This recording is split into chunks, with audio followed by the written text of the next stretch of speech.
So I've done that much with the grass fence and it's time to carry on now. So what I'm going to do is just film for an hour, and I've got this camera that I'm looking at here and this camera that I'm looking at here. I haven't practiced anything, I'm just going to go for it, okay? Here we go. I'm going to start by making the small iron into a hot plate, and there are a few things you have to notice. This is the button at the back which takes the handle off, and then you just put it down like this. And you need to seal the gap that's just under the sole plate, and the easiest way is just to push in some tissue all the way around like this, and then make sure the handle's taped on well, tape it well onto a tile so it's nice and firm, and then tape that into your workspace. Now you know that everything's really solid. And then it's time to begin. Now, because the card is bigger than the iron, you have to move it around and sort of manipulate things a lot more. And I've just started off using brown and then rattling some green through it, just sort of picking up. It's just a warm-up in a way. Bit of blue for some straight lines to represent that fence, and then that's the first one done. So I'm going to do a couple more A6 cards, that's what happened, and so starting off with blue and then rattling that green through it and building the colours up. These little cards are fast to do, they're fun to do. Just building up that tangle of grasses using the edge of the block and tapping it. There's all sorts of marks you can make, and they're quite fun.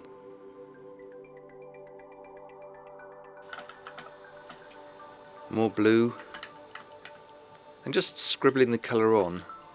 The idea really is to get colour all over the card, and I just sort of work at it quite fast. I just like to get it on.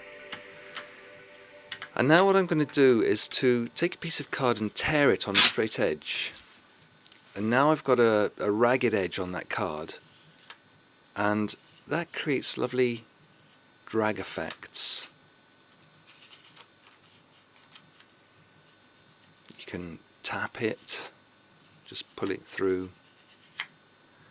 And again, it's another way of thinking about the wind, the stones, the fence, the bank, the grasses themselves.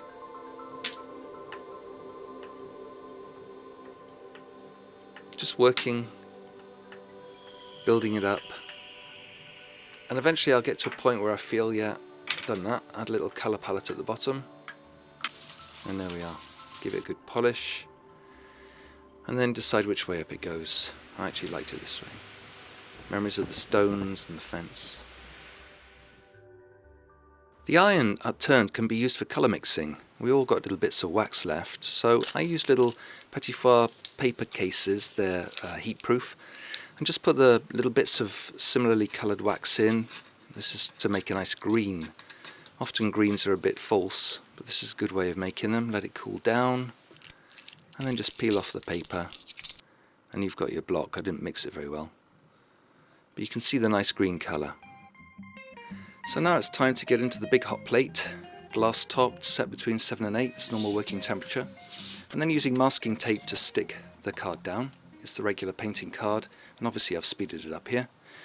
Laying on a surface of colour, and then you can see I'm using that same sort of drifting, flailing grasses, putting some colour onto the actual glass and then pressing some of the real grasses into it. I thought I could print that onto the paper, maybe onto the card surface.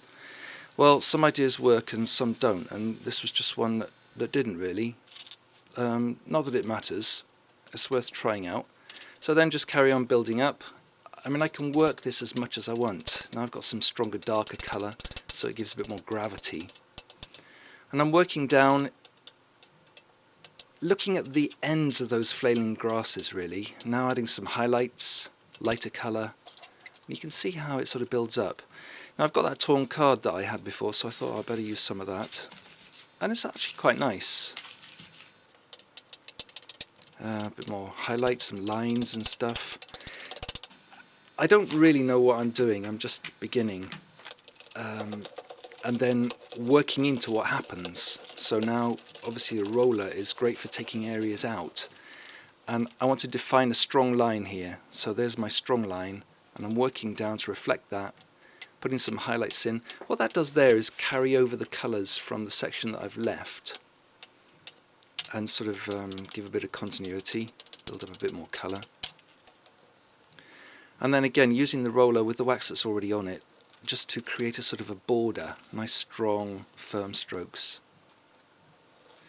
And then the edges need to be highlighted, so I'm using the brown, sort of sticking with that as my main base colour. And then the lighter colours inside look much more interesting.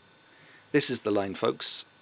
That's the line that makes the thing work. And this is the barb on the barbed wire, the important one. So I'm just sort of gauging where to put the marks and then carefully putting them there. Dividing, one long line, and that's it. Clean up. And this is the rusted wire, that sharp barb,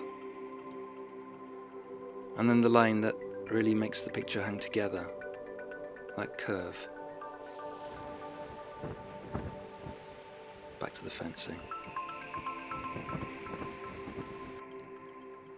I really quite enjoy all this. It's sort of, just messing about, you know, just playing, drawing on those ideas that are still in your mind, and you can always look back at film or photos or work you've done. Really, a lot of today's stuff came from the work that I already did. So it seems like a good idea to try some black card and white wax. And black and white are basic tonal contrasts, the extremes of the spectrum. And so you can actually play around a lot more than I have done here when you're putting the white wax on. These are sort of silicone rubber tipped tools, good for scraping through. And this is some sort of domestic, I don't know, pie knife or something. I thought, oh, I could have a go with that. But I don't know. You know, it's just try things. This is a block of wax. It's a wax medium, and because it's clear wax, it's pushing away the colours that I've already laid and showing the surface of the support underneath. And now I've used quite a porous roller, and I just wanted to create a background in which I could carefully draw with the block edge. Speed up a bit to get these sort of wavy, wistful grasses. Now I'm highlighting with black and white, and I got this foam squeegee thing. I thought, oh, I could use that maybe. And so I'm just making some main divisional lines and then filling them in with the colour. So just to highlight them a bit more with some brown here. So it takes, the black and white can be a bit stark just by itself, a little bit of green, a little bit of sort of tangerine colour just to highlight the ends of the grasses. And a little detail. And then that's that one done. I love the richness of that green against the black and just the subtle hint of brown. And what I learned from the Fibonacci part of the grass fence is how to divide squares and fat thirds. Nice. Now I'm going to do a print onto this card. So I've laid down the tape to register it if I want to do more prints, and now I'm just adding some colour straight onto the glass plate. The glass is obviously perfectly clean and cleanable. Nice process just putting the wax on there. Now carefully register on that tape, and then using a tissue rub gently, I've speeded it up here, and then pull off.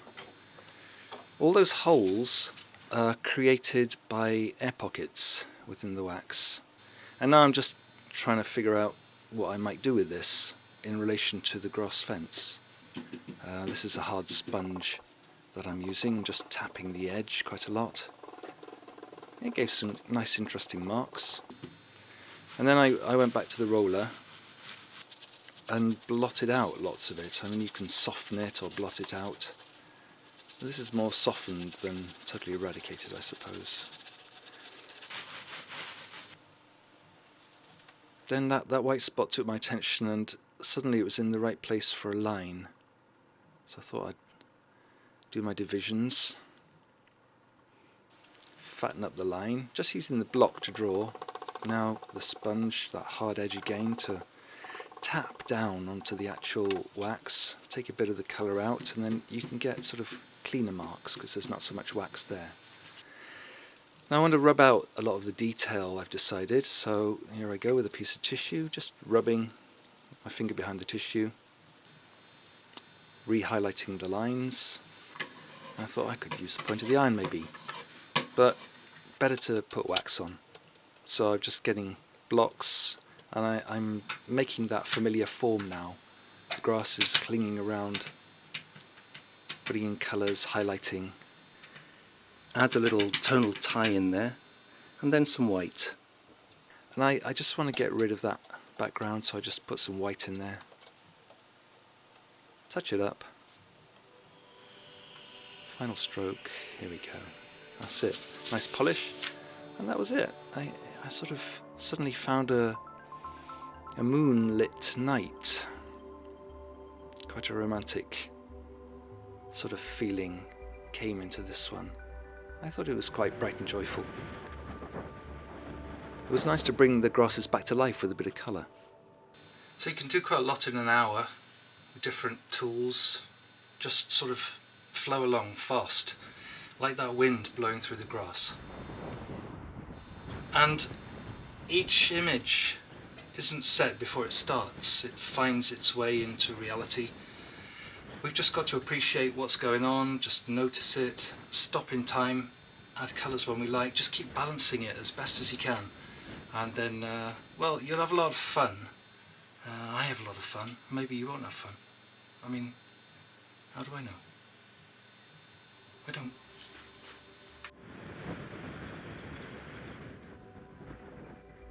But I hope you have fun.